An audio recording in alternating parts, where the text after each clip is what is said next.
Halo guys, siapa di sini yang suka banget dengan skincare alami? Pasti banyak kan? Tapi tunggu dulu, apa kamu yakin semua bahan-bahan alami itu benar-benar aman dan efektif? Gini deh, di tahun 2025 ada beberapa bahan alami yang sekarang lagi hype banget.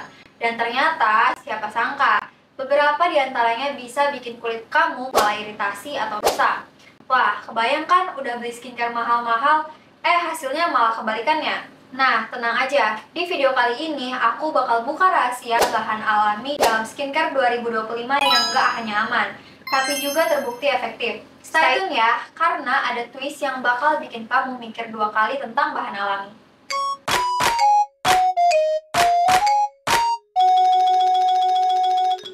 Selamat datang di channel Ryan Skin Story. Kalau kamu pengen tahu rahasia kulit sehat tanpa bahan kimia yang berbahaya, kamu lagi tepat banget nih di sini. Hari ini kita bakal ngobrolin tentang bahan alami dalam skincare 2025 yang gak hanya hype, tapi juga benar-benar efektif. Gak cuman itu, aku juga bakal kasih tahu beberapa bahan yang sebenarnya bisa beresiko loh. Jadi buat kamu yang suka pakai skincare dengan bahan alami, pastikan kamu simak video ini sampai habis ya. Jadi, kenapa sih bahan alami itu jadi pilihan banyak orang? Jawabannya sederhana, karena mereka dianggap lebih aman dan nggak mengandung bahan kimia yang bikin iritasi atau masalah kulit jangka panjang. Nah, di 2025 ada banyak banget inovasi di dunia skincare yang menggunakan bahan alami.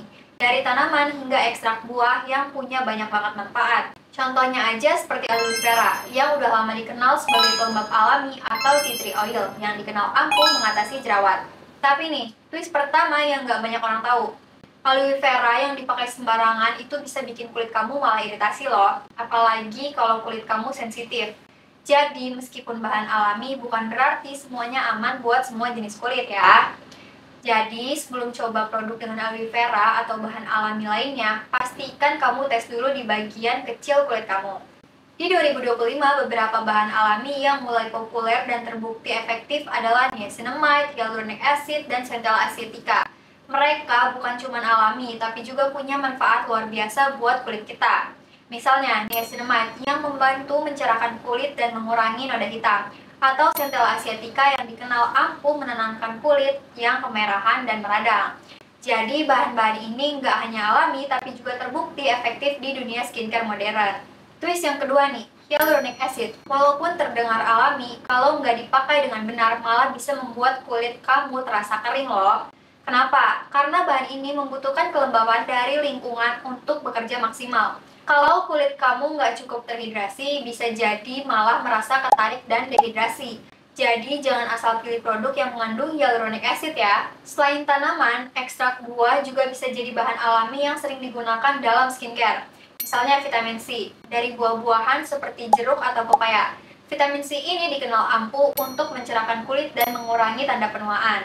Di 2025, banyak brand yang mulai meluncurkan produk dengan ekstrak buah yang diformulasikan dengan teknologi terbaru. Jadi, manfaatnya makin maksimal loh. Namun, twist yang ketiga nih, vitamin C. Meskipun bermanfaat, kadang bisa bikin kulit sensitif dan iritasi. Terutama kalau konsentrasi vitamin C-nya terlalu tinggi. Jadi, kalau kamu baru pertama kali mencoba produk dengan vitamin C, pastikan kamu mulai dengan yang konsentrasinya rendah. Dan pastikan reaksi kulit kamu. Selain itu, minyak alami juga mulai banyak digunakan dalam skincare 2025. Salah satu yang paling populer adalah argan oil. Minyak ini kaya akan antioksidan dan bisa membantu memperbaiki tekstur kulit, terutama untuk kulit yang kering dan kusam. Tapi nih, twist yang keempat, argan oil dan rosehip oil itu bisa jadi terlalu berat untuk kulit yang berminyak loh. Kalau kamu punya kulit berminyak, minyak ini malah bisa bikin pori-pori tersumbat dan menyebabkan jerawat. Jadi pastikan kamu pilih oil yang sesuai dengan jenis kulit kamu ya. Nah, ngomongin bahan alami, banyak orang yang beranggapan bahwa produk dengan bahan alami pasti aman untuk kulit. Tapi kenyataannya, beberapa bahan alami bisa memicu alergi atau iritasi. Terutama kalau kamu punya kulit yang sensitif, misalnya lavender oil yang sering digunakan untuk menenangkan kulit. Bisa jadi nggak cocok buat kulit yang sangat sensitif atau teriritasi. Twist terakhir nih, jangan tertipu dengan label alami di kemasan. Bahan alami yang dipakai dalam skincare masih bisa mengandung zat kimia tambahan yang bisa beresiko buat kulit kamu. Jadi, pastikan kamu baca komposisi produk dengan teliti. Jangan hanya terbuai dengan klaim 100% alami. Jadi, kesimpulannya adalah meskipun bahan alami itu banyak manfaatnya, nggak semua bahan alami cocok untuk semua jenis kulit. Penting banget buat memilih produk yang sesuai dengan kebutuhan kulit kamu. Dan pastikan kamu memahami bagaimana bahan-bahan tersebut bekerja di kulit kamu. Ingat, meskipun alami, tetap perlu hati-hati dan tahu cara pakainya. Guys, kalian pernah nggak sih ngerasa udah beli skincare mahal, katanya bagus, viral di mana-mana, tapi hasilnya nihil? Bahkan malah bikin kulit breakout. Nah, di tahun 2025 ini, dunia skincare semakin berkembang dengan ribuan produk baru yang menjanjikan kulit glowing dan sehat. Tapi, gimana caranya biar kita nggak salah pilih? Apa skincare yang cocok untuk kulit glowing orang lain pasti cocok juga buat kita? Tunggu dulu, ada twist yang mengejutkan yang harus kalian tahu. Karena salah pilih skincare itu jadi kesalahan besar buat kulit kalian loh. Eits, tunggu dulu. Kalau kulit kalian mau cerah, jangan lupa cek link produk di bawah ya. Yuk stay tune sampai habis karena aku bakal kasih tips jitu memilih skincare yang tepat di tahun 2025.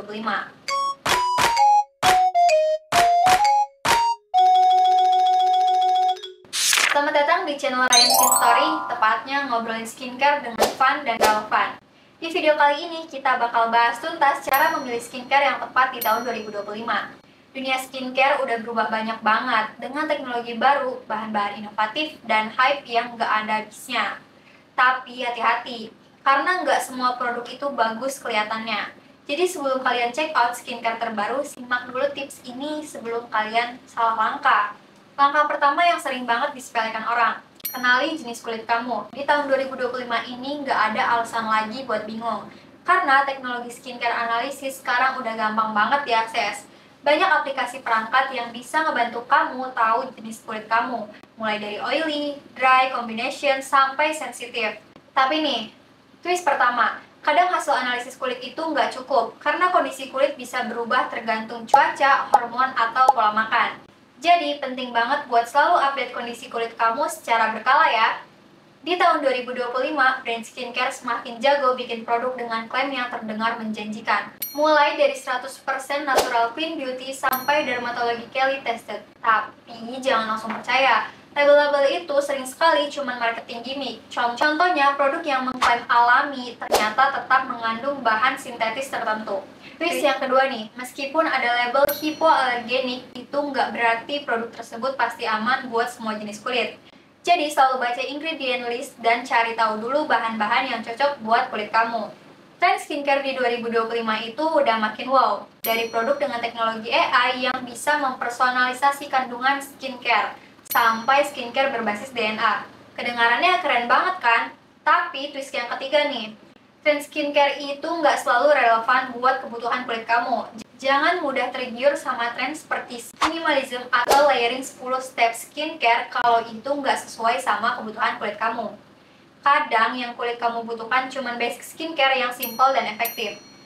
Kunci memilih skincare di 2025 itu ada di ingredientnya guys. Beberapa bahan yang wajib kamu cari adalah niacinamide buat mencerahkan, hyaluronic acid buat hidrasi, dan ceramide buat memperbaiki skin barrier.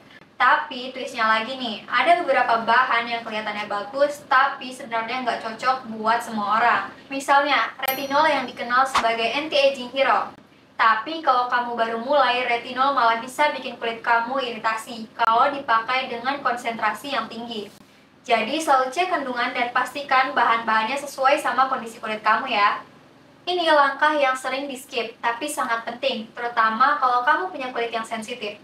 Patch test itu ibarat trial run buat kulitmu. Ambil sedikit produk dan dioleskan di area kecil, seperti belakang telinga atau bagian dalam pergelangan tangan. Tunggu 24-48 jam dan lihat apakah ada reaksi seperti kemerahan atau gatal. Twist lagi nih, produk yang lolos patch test belum tentu aman kalau kamu pakai berlayer-layer. Jadi selalu mulai perlahan, terutama dengan produk baru. Di 2025, skincare bukan cuma buat mereka yang punya budget besar. Banyak brand lokal yang kualitasnya nggak kalah bagus sama brand internasional. Contohnya brand lokal dengan bahan alami dan teknologi terbaru yang tetap affordable. Twist lagi nih, produk mahal nggak selalu lebih baik. Kadang yang kamu bayar lebih banyak itu cuma untuk branding atau kemasan yang fancy. Jadi fokuslah ke kandungan dan manfaatnya, bukan cuma harga atau mereknya. Semakin banyak produk di pasaran, semakin besar kemungkinan kita lapar mata. Tapi hati-hati ya, overloading skincare alias pakai terlalu banyak produk sekaligus bisa bikin kulit kamu stres. Apalagi kalau ada bahan-bahan yang saling bertabrakan. Contohnya, jangan pakai retinol barengan sama exfoliating acid, karena itu bisa bikin kulit kamu iritasi parah. Terus yang terakhir nih, kadang less is more, skinimalism di tahun 2025 justru jadi solusi buat kamu yang pengen kulit tetap sehat tanpa ribet. Jadi, gimana cara milih produk skincare yang tepat di tahun 2025? Pertama, kenali jenis kulit kamu. Kedua, jangan mudah percaya sama klaim marketing. Tiga, fokus ke ingredients, bukan merek. Yang keempat, selalu patch test sebelum pakai. Dan yang terakhir, jangan overload produk di wajah kamu. Ingat, skincare itu investasi buat kulit kamu, jadi jangan asal pilih ya. Semoga di video kali ini ngebantu kamu jadi lebih pintar dalam memilih skincare, khususnya di tahun 2025 yang penuh inovasi. Kalau kamu punya tips atau pengalaman menarik soal skincare, jangan lupa share di kolom komentar ya. Dan jangan lupa untuk like, share, dan subscribe video ini supaya nggak ketinggalan tips lainnya. Dan sampai jumpa di video berikutnya.